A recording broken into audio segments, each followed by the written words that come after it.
Awe me reuni com o Parlamento Juvenil para assim na escuta de que estão planos que estão preparando ribaji.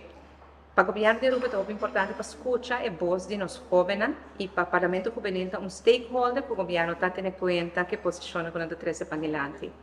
Na informar-me quando vai durante o processo de escolher na parlamentário na juvenil e ministro na juvenil e a nos fazer cita para a seguinte reunião cava em qual o parlamentário na juvenil e a ministra na juvenil não trazem uma visão para adiante junto com a visão do governo para ser nós trabalhar para o bem-estar de todos os jovens na Aruba.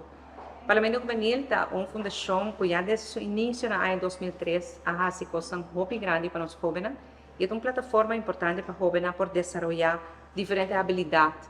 É a habilidade para virar líder da comunidade, tá? Uma habilidade que me quer servir todos os jovens e para isso o Parlamento Juvenil tem um papel muito importante. Me agradeço ao Parlamento Juvenil para a reunião, para esse ponto para importante desde a perspectiva de jovem. Mas com o 27 no qual o nosso compromisso está preparar o país aqui para os jovens por tomar over, maneira que não bloquear país para viver dentro.